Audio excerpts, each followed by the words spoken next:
Lima naman ang nasawi sa pagtaob ng isang tourist bus sa gilid ng kalsada sa New York City nitong Sabado, habang nakipagdiwa naman si Canadian Prime Minister Mark Carney sa Ukraine ng kanilang Independence Day bilang pagpapakita ng matibay nitong suporta sa gitna ng digmaan kontra Russia. Ang mga balita mula sa ibayong dagat tinutukan sa Global Headlines Report ni James Galange.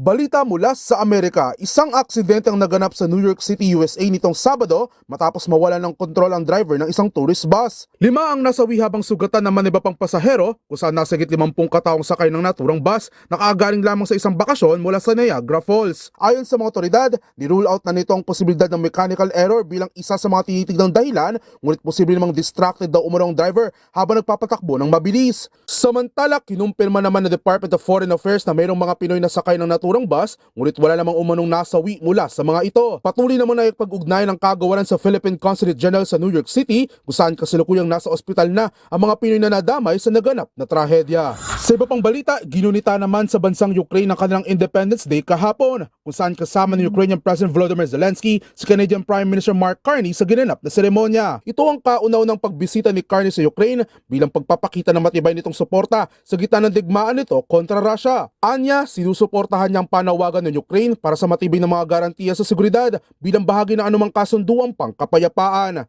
Dagdag pa niya, hindi isinasantabi ng Canada ang posibilidad ng pagpapadala ng mga sundalo sa ilalim ng ganitong kasunduan. Habang patuloy namang naninindigan si Zelensky na ipaglalaban nilang kalayaan sa gitna ng digmaan sa kabila ng mga panawagan para sa kapayapaan na anilay tila hindi naririnig. At yan naman nakalap nating balita mula sa iba't ibang panig ng mundo. Para sa MBC TV Network News, ito si James Galange ng DZRH TV, una sa Pilipinas, una sa Pilipino.